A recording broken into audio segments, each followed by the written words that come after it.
Welcome to the Quantum to Cosmic YouTube channel with me, Ollie. Welcome back to this tutorial series on functions.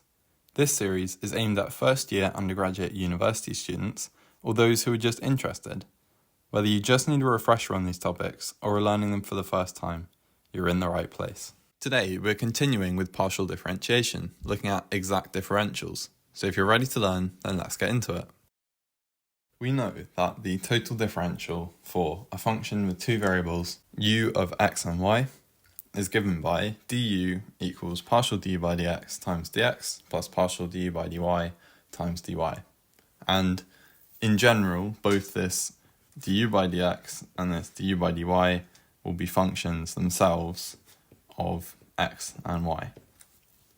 So what about the converse of this problem? So to clarify what I mean by that, if we say we have two functions, p, which is a function of x and y, times dx, plus another function, q, of x and y, times dy, i.e. we're given p and q, when is it the case that this expression is our total differential? So this is equal to du for some function u of x and y.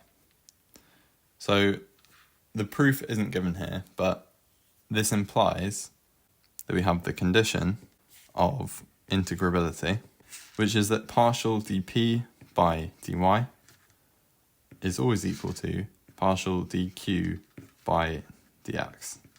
And so under the case where this expression is true, it implies this expression is true. So, and of course this is equal to partial dtu by dx dy, just by subbing in what p is and what q is.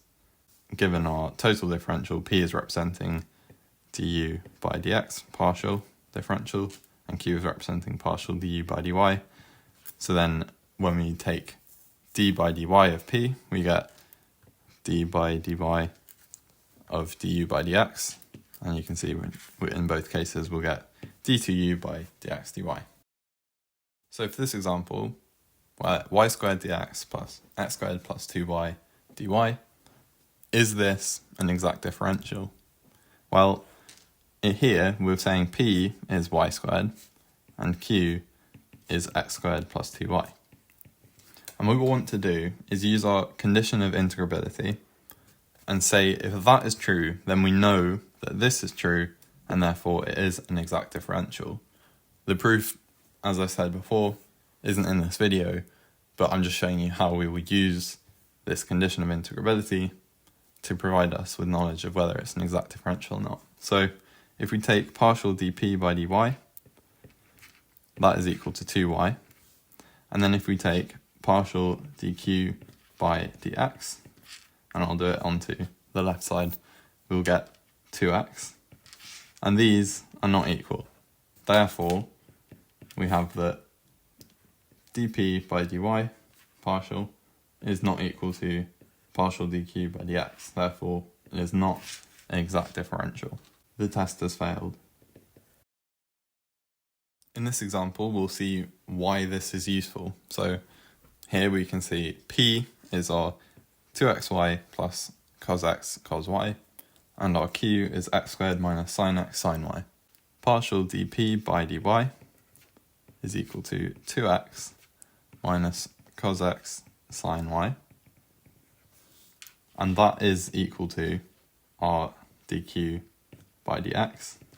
You can do that and see that that is the same. And so what we can take from this is the case that we have an exact differential. So we have satisfied that this is the same as our total differential equation. Therefore, p represents partial du by dx. And what was our p? So we have partial du by dx is equal to 2xy plus cos x cos y.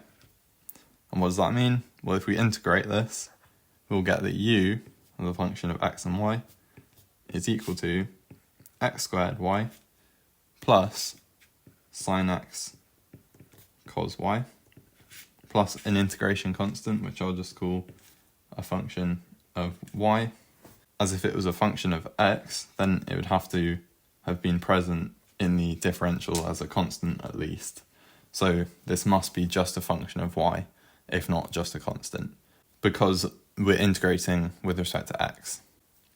So from here, what we can do is differentiate again in respect to y, so partial du by dy of the function u that we found, and we'll get that this is x squared minus sine x sine y plus df, which is just a function of y, so it's a total differential. So we're using this normal df by dy. But we also know that partial du by dy is the same as q. So this is equal to x squared minus sine x sine y. So from this equation we can see df by dy must equal 0. Therefore, f of y is actually just a constant number, let's say k. So this is actually a constant with respect to x and y. So we're left with our final function of u being u of x and y is equal to